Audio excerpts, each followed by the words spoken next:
Queridos irmãos e amigos, bem-vindos ao Encontro da Fé Reformada virtual, que tem como título A Igreja Pós-Pandemia. Hoje à noite me foi dada a responsabilidade de falar sobre teologia e missões, de que maneira a teologia da igreja, as crenças da igreja evangélica foram afetadas e em que áreas elas precisam ser revistas à luz desse fenômeno mundial que é o espalhar do coronavírus e todas as consequências que ele tem trazido. Eu quero basear a minha palavra no livro de Atos, capítulo 6, do verso 1 até o verso 7, onde nós lemos o seguinte: Ora, naqueles dias, multiplicando-se o número dos discípulos, houve murmuração dos helenistas contra os hebreus, porque as viúvas deles estavam sendo esquecidas na distribuição diária. Então os 12 convocaram a comunidade dos discípulos e disseram: Não é razoável que nós abandonemos a palavra de Deus para servir às mesas. Mas, irmãos, escolhei dentre vós 7 homens de boa reputação, cheios do espírito e de sabedoria, aos quais encarregaremos desse serviço. E quanto a nós, nos consagraremos à oração e ao ministério da palavra. O parecer agradou a toda a comunidade, e elegeram Estevão, homem cheio de fé e do Espírito Santo, Filipe, Prócoro, Nicanor, Timão, Pármenas e Nicolau, prosélito de Antioquia. Apresentaram-nos perante os apóstolos e estes, orando, lhes impuseram as mãos. Crescia a palavra de Deus e em Jerusalém se multiplicava o número dos discípulos. Também muitíssimos sacerdotes obedeciam à fé. Queridos, eu trouxe esse texto porque ele nos fala de que a uma certa altura na vida da Igreja Apostólica, os seus líderes perceberam a necessidade de mudar o que vinha sendo feito até então à luz de uma crise que se iniciou. A crise foi a necessidade de atender as viúvas dos helenistas com a distribuição diária que era feita pelos apóstolos. Os apóstolos recebiam as doações e eles distribuíam. Mas agora ficou claro que esse serviço não estava atendendo a comunidade e os líderes da Igreja Apostólica, com sabedoria, introduziram a criação do corpo diaconal para cuidar dessa área tão importante que é a área social da igreja. O meu ponto aqui é que eles estavam sensíveis e abertos para mudar o que vinha sendo feito à luz das crises e dos desafios que aconteceram ali naquela igreja. Lembremos também que esse é um dos princípios da igreja reformada. Literalmente, esse princípio é igreja reformada, sempre se reformando à luz da palavra de Deus. Não é mudar por mudar, não é se adaptar a todo vento de doutrina ou a toda mudança que existe na sociedade, mas procurar, à luz da palavra de Deus, princípios que nos orientem a sempre reformar a igreja para trazê-la mais próxima do ideal bíblico. Eu quero falar então, primeiramente, sobre a situação geral da igreja brasileira antes da pandemia, depois o impacto da pandemia nas igrejas evangélicas e depois o que os evangélicos acreditavam e que se mostrou insuficiente durante a pandemia e que precisa ser revisto. Vamos começar com uma breve descrição da situação geral da igreja brasileira antes da pandemia. A primeira observação é que a igreja evangélica brasileira em nosso país é profundamente sincrética e diversa. Uma definição simplista de evangélica seria aquelas igrejas que não são católicas e que de alguma maneira estão dentro do protestantismo oriundo da reforma protestante. Para fins do nosso estudo aqui, nós usaremos o termo igreja evangélica para nos referir àquelas que professam e praticam as doutrinas básicas do cristianismo, a saber, a Bíblia como única regra de fé e prática, porque é inspirada por Deus, a doutrina da Trindade, a plena humanidade e divindade de Cristo, a pessoalidade do Espírito Santo, a morte vicária de Cristo na cruz, a doutrina da justificação pela fé sem as obras da lei, a ressurreição literal de Cristo de entre os mortos, sua ascensão aos céus, sua entronização e glorificação no trono do universo e seu retorno em glória, céu e inferno como duas realidades, somente duas realidades para o homem após a morte, o juízo final, a ressurreição dos mortos e a vida eterna. Estas seriam as características mínimas do que seria uma igreja evangélica. E, portanto, aqui nós podemos incluir os protestantes históricos, as igrejas pentecostais clássicas e algumas vertentes de igrejas neopentecostais, à exceção daquelas que giram em torno da teologia da prosperidade e do movimento de batalha espiritual. No último censo do IBGE, que foi de 2010, os evangélicos representavam cerca de 22% da população brasileira. Esse número certamente se mostrará bem maior quando o próximo censo for divulgado. A pandemia e os movimentos e as medidas de isolamento social, que são necessárias e que foram implementadas, trouxeram um profundo impacto nas igrejas, dependendo inclusive das medidas restritivas colocadas em vigor pelos diferentes estados, dependendo do decreto do respectivo governador. Mas, em geral, os cultos presenciais foram suspensos ou então severamente limitados, variando de estado para estado. Isso significa que as igrejas evangélicas pararam de se reunir aos domingos, e também de se reunir durante a semana para oração e doutrina, e também deixou de ter as suas reuniões das suas sociedades domésticas e dos seus ministérios e também reuniões administrativas, o que causou um profundo impacto na vida da igreja.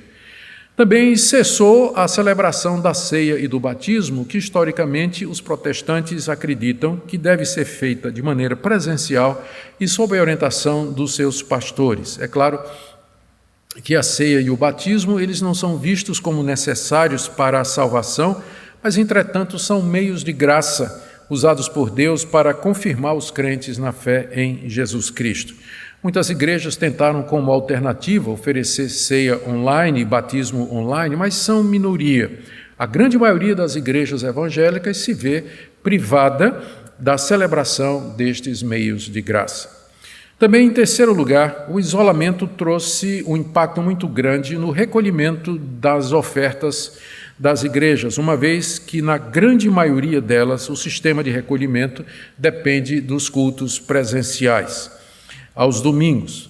Igrejas evangélicas não têm outra fonte de renda a não ser a contribuição generosa e voluntária dos seus membros para sustentar o seu funcionamento, seus obreiros e também a obra de evangelização, além da ajuda aos pobres e necessitados que dependem da assistência diaconal da igreja.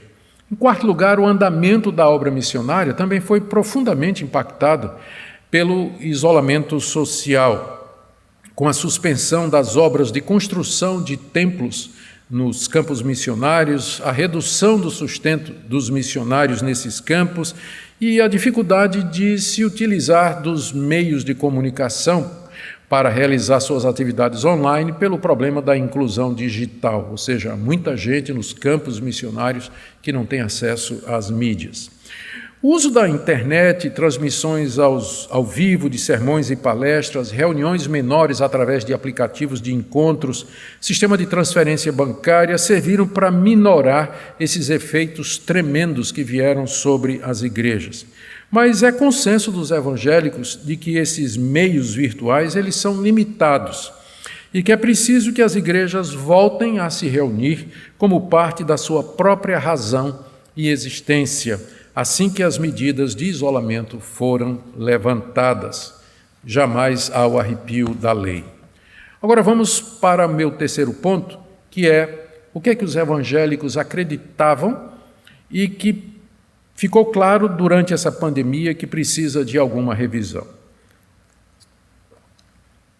Primeiro, nós precisamos olhar com cuidado a nossa crença, o nosso conceito de que Deus é soberano e que nada podemos fazer para mudar as coisas. Infelizmente, essa é uma compreensão errada da doutrina da soberania de Deus. Essa interpretação equivocada anula toda a responsabilidade nossa de orar e de agir. Muitos pastores e igrejas reformadas ou influenciadas pela teologia reformada simplesmente não conseguiram suplicar a Deus, interceder para que Deus terminasse ou termine esse sofrimento, porque acham que suas orações não farão a diferença, uma vez que Deus já decretou tudo o que existe. Além disso, deixaram de usar os meios legítimos garantidos pela nossa Constituição para fazer valer os nossos direitos de liberdade religiosa. É preciso que as igrejas reformadas aprendam a interceder, clamar, pedir e suplicar a Deus, crendo que a soberania de Deus não anula as promessas que Ele fez de que Ele haveria de ouvir as nossas orações. Em segundo lugar, creio que nós devemos reexaminar o conceito de que os cristãos devem sempre se submeter às autoridades. Ficou claro, ou está claro durante esse período de pandemia, que as autoridades são capazes de passar leis que, se levadas às últimas consequências, interferem diretamente na nossa liberdade de religião e de expressão. Não me entenda mal, nós sempre devemos nos submeter ao Estado. Entretanto, somente enquanto seus decretos não nos façam ir contra a palavra de Deus. Eu não creio que esteja havendo perseguição religiosa no Brasil, em nosso país, no momento, mas o cenário está armado para que isso possa acontecer. Os cristãos precisam lembrar que a mesma Bíblia que diz que nós devemos nos submeter aos governantes e que devemos orar por eles, é a mesma Bíblia que nos ensina que, em circunstâncias extremas, a nossa lealdade está para com o nosso Deus e o seu Cristo. Como os discípulos em Jerusalém servem de exemplo. Atos capítulo 4, 19 a 20, quando ordenados a absolutamente não falar em nome de Jesus, os apóstolos disseram que importa antes obedecer a Deus do que aos homens. Nós esperamos que jamais se chegue a essa situação em nosso país, que é um Estado democrático de direito, que garante liberdade das religiões, mas nós já vimos que as autoridades têm poder e meios para atingir o funcionamento da igreja da maneira como eles entendem que deve fazer. A igreja, na pós-pandemia, deveria se tornar mais consciente dos seus direitos e estar pronta para defendê-los caso se vejam ameaçados. Em terceiro lugar, eu acho que nós precisamos rever aquele conceito de que o sofrimento sempre traz as pessoas para perto de Deus. Esse é um ponto teológico, na verdade, que pode ser defendido. Com base nos exemplos e declarações da Bíblia, há muitos casos na Bíblia em que Deus usou o sofrimento, uma doença, alguma aflição, para trazer alguém para si. O livro dos Salmos, por exemplo, você encontra Davi dizendo no Salmo 119, «Foi-me bom ter sido afligido para que aprendesse a tua lei». Contudo, a mesma Bíblia nos ensina que, mesmo sob intenso sofrimento, muitas pessoas vão endurecer o seu coração. Talvez o melhor exemplo é aquele dos incrédulos mencionado no livro de Apocalipse, capítulo 9, verso 20 e capítulo 16, de 9 a 11, que mesmo debaixo de flagelos terríveis trazidos por Deus sobre a humanidade, eles rangeram os seus dentes de dor e proferiram blasfêmias contra Deus e não se arrependeram dos seus pecados. O mesmo sofrimento que traz quebrantamento e humilhação e arrependimento em alguns, vai ser o mesmo sofrimento que vai endurecer o coração dos outros.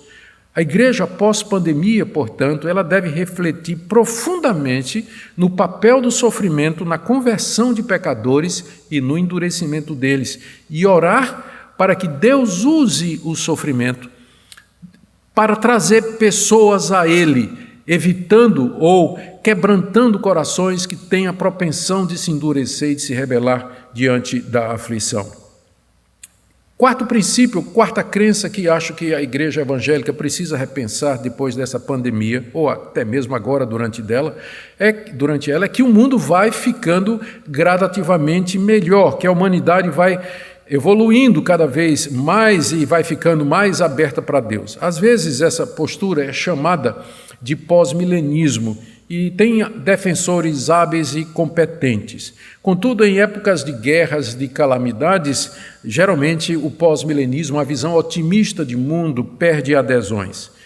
A história da humanidade parece sugerir que nós estamos longe de um melhoramento progressivo da humanidade, apesar dos avanços científicos, médicos e na área de comunicações. Porque se repetem guerras, epidemias, violência, imoralidade, injustiça social, desprezo pelos pobres, hostilidade contra os cristãos, falsas doutrinas, todas estas coisas têm acompanhado a história da humanidade nos seus últimos 2000 anos. E mesmo que o homem se tornou tecnologicamente superior e que tem um domínio maior do conhecimento da natureza, o seu problema básico, que é um coração corrompido, isso em nada foi alterado. O homem continua inclinado a todo mal e ele sempre vai usar essas descobertas científicas para seu próprio benefício, que nem sempre é a melhor coisa. A mesma tecnologia que é capaz de manipular os genes para curar doenças é a mesma tecnologia que pode criar um vírus como arma biológica que se espalha pelo mundo. A igreja pós-pandemia, ela precisa refletir sobre sua confiança na capacidade humana de administrar o mundo e introduzir uma melhora para o mundo. A igreja pós-pandemia precisa rever a sua confiança no papel da política para melhoramento do mundo, sua confiança na ciência. Não estou dizendo que vamos desprezar a ciência, uma coisa é você crer que a ciência pode trazer benefícios, outra é você idolatrá-la no lugar de Deus como se ela fosse a salvadora do mundo. Essa é uma distinção muito clara. E nós precisamos rever também a nossa confiança na economia mundial. Essa pandemia, ela tem trazido a humanidade de joelhos e é preciso que a igreja aprenda a lição. Deus está nos mostrando de que somente Ele pode nos livrar da nossa condição. Quinto lugar, é preciso que a igreja reveja o seu conceito de que ela gira em torno dos seus templos e edifícios religiosos. A igreja cristã, no período apostólico, se reunia nas casas e em outros espaços para cultuar a Deus e para ter comunhão. E isso continuou assim até o século IV, quando o imperador Constantino declarou que o cristianismo não era mais uma religião ilegal, mas a religião do Império Romano. Isso deu aos cristãos a liberdade de construírem os seus próprios templos e os seus espaços de adoração. E a tendência natural era que eles se tornassem o centro das atividades cristãs, como local de encontro, de culto, de aprendizado, de aconselhamento e assim por diante. As medidas restritivas de isolamento social durante a pandemia que experimentamos obrigaram a igreja evangélica a enfatizar os cultos domésticos, as reuniões nas casas e especialmente a utilização de lideranças leigas.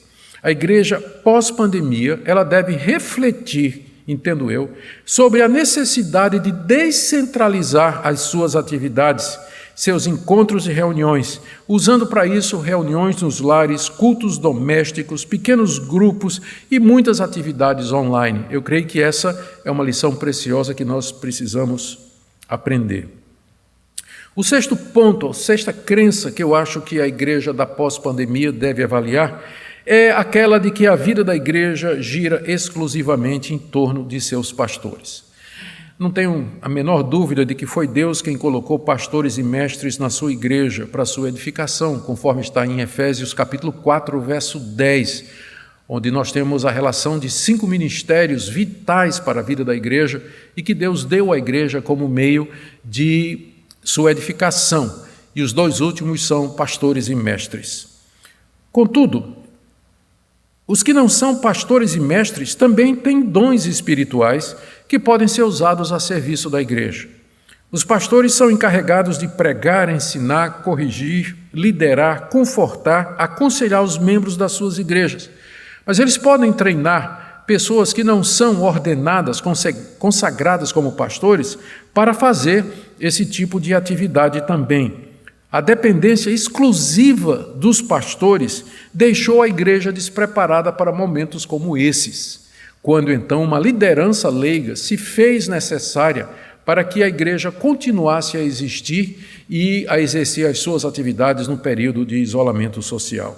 Nós lemos no livro de Atos, capítulo 8, verso 1 e verso 4, que uma grande perseguição se levantou contra os cristãos em Jerusalém.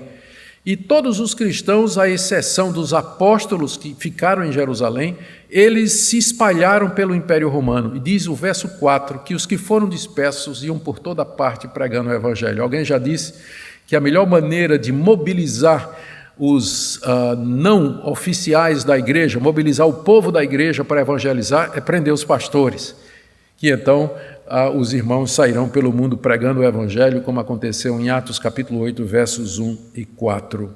A igreja pós-pandemia precisa reavaliar exatamente essa dependência exclusiva dos pastores para a realização de tudo aquilo que é necessário para o andamento da igreja. Sétimo lugar, é preciso que nós revisemos esse conceito de que Deus sempre vai nos livrar dos males aqui nesse mundo e que nós nunca passaremos necessidades.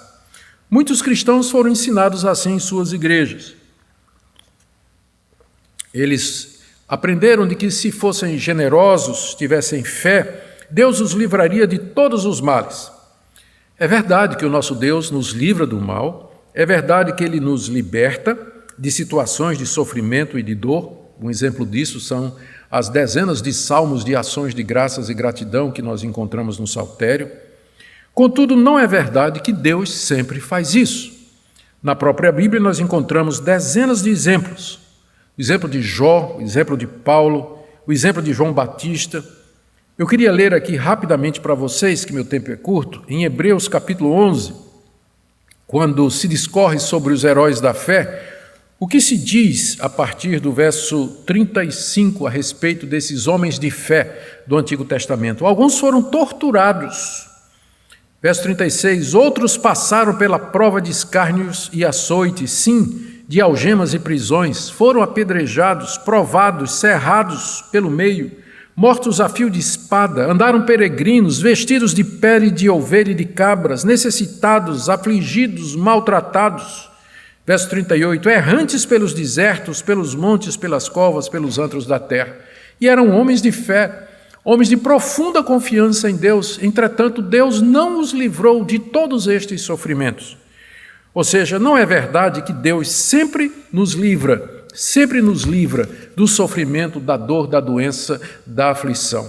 Por vezes, Deus permite que nós passemos por tudo isso. E, é claro, nem sempre entendemos quais são os seus propósitos específicos, embora a Bíblia deixe muito claro que seu propósito geral com o sofrimento é que ele visa o nosso bem espiritual e eterno acima de tudo. A igreja pós-pandemia deveria se voltar mais para a teologia da cruz e menos para a teologia da glória. Devia preparar melhor os seus membros para enfrentarem o sofrimento. Deveria evitar dar falsas esperanças aos membros da igreja, falsas esperanças que decepcionam, como os falsos profetas de Israel faziam, dizendo ao povo simplesmente coisas boas que o povo queria ouvir e omitindo a verdade de que o sofrimento vem, inclusive para o fiel, inclusive para o que é santo, vive uma vida pura diante de Deus, em clamor a Deus, o sofrimento vem inclusive para esses. Vamos para o oitavo conceito que eu queria trazer aqui, que precisa de revisão, entendo eu, ou de pelo menos cuidado, à luz do que nós vimos nessa pandemia. E é o conceito de que hoje existem pessoas com dom de curar e que poderiam curar qualquer tipo de doença quando quiserem. Eu digo isso com muito temor e tremor e eu não quero ser mal compreendido. Eu não estou aqui me referindo ao fato de que Deus cura em resposta à oração. O nosso Deus continua sendo quem Ele sempre foi. Ele é todo-poderoso, tem toda a autoridade no céu e na terra, e se Deus quiser, Ele pode responder à oração de alguém e curar essa pessoa, ressuscitar alguém dentre os mortos, curar alguém do coronavírus, curar alguém da febre amarela, curar alguém de AIDS, curar alguém de câncer. Deus pode fazer isso em resposta à oração.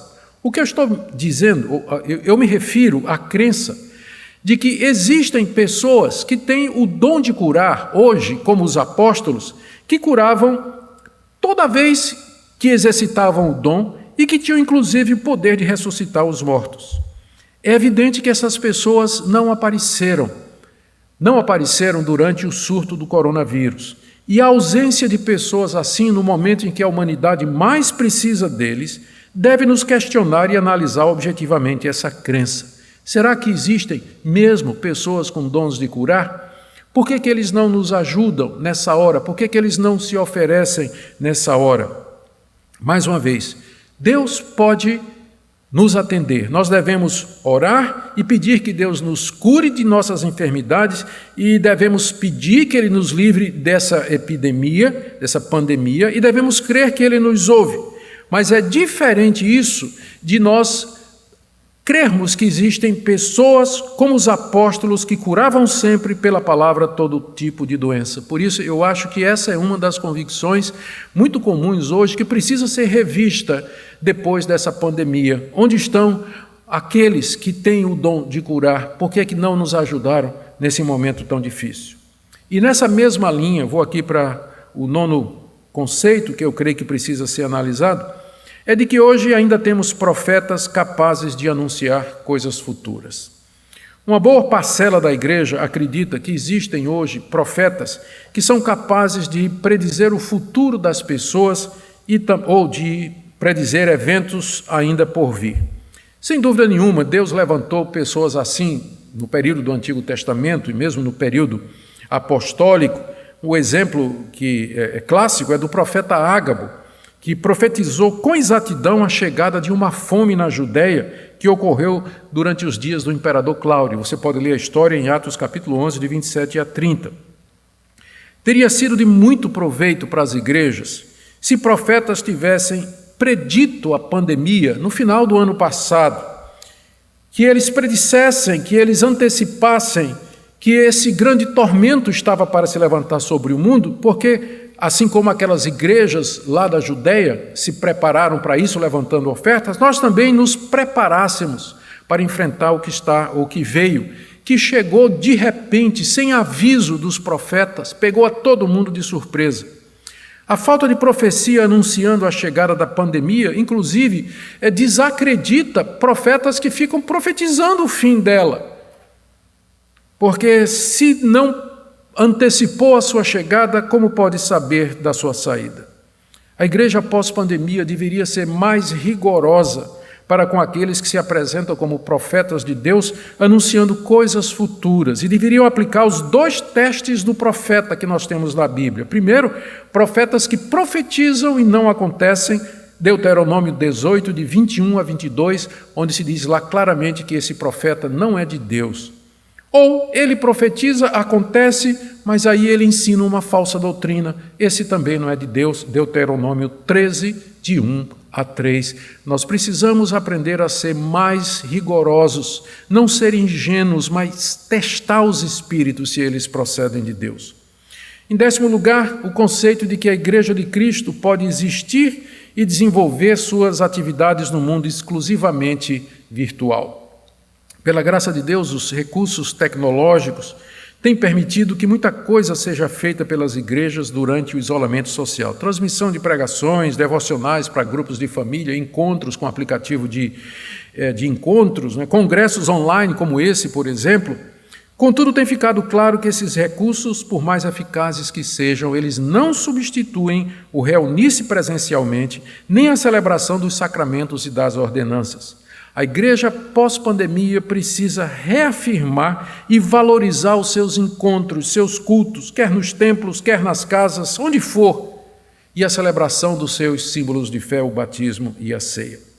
Caminhando já para o final, eu creio que há mais um ponto que precisa de revisão e que é muito difundido e crido entre os evangélicos, que é aquela ideia de que doutrina e teologia são desnecessários para a vida da igreja.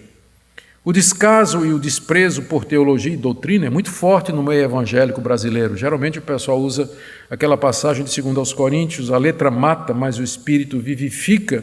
Ou então eles dizem que basta amar o próximo e pregar o evangelho.